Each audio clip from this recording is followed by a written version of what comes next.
ಆಚಾರ್ಯ ಬಾಲಕೃಷ್ಣ ಮತ್ತು ಯೋಗ ಗುರು ಬಾಬಾ ರಾಮದೇವ್ ಅವರ ಬೇಷರತ್ ಕ್ಷಮೆಯನ್ನು ತಿರಸ್ಕರಿಸಿದ ಸುಪ್ರೀಂ ಕೋರ್ಟ್. ಸಂಸ್ಥೆಯ ಕ್ರಮಗಳು ಉದ್ದೇಶಪೂರ್ವಕ ಮತ್ತು ನ್ಯಾಯಾಲಯದ ಆದೇಶ ಧಿಕ್ಕರಿಸುವ ಪ್ರಯತ್ನ. ಸಲ್ಲಿಸಿರುವ ಅಫಿಡವಿಟ್ನಿಂದ ನಾವು ಸಮಾಧಾನಗೊಂಡಿಲ್ಲ ಎಂದು ಕೋರ್ಟ್ ಆಕ್ರೋಶ ಹೊರಹಾಕಿದೆ. ಯಲಹಂಕದ ಚೌಡೇಶ್ವರಿ ದೇವಾಲಯದಲ್ಲಿ ಕೊಂಡ ಹಾಯ್ದ ರಕ್ಷಾರಾಮಯ್ಯ.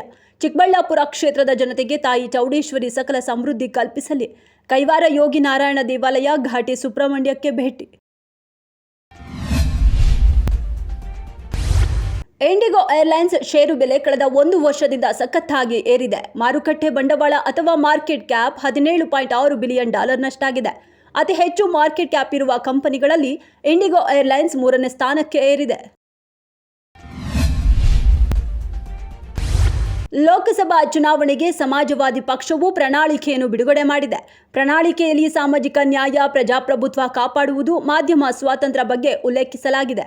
2025ರ ಜಾತಿ ಗಣತಿ ಹಾಗೂ ರೈತರ ಸಾಲ ಮನ್ನಾ ಮಾಡುವುದಾಗಿ ಭರವಸೆ ನೀಡಿದ್ದಾರೆ.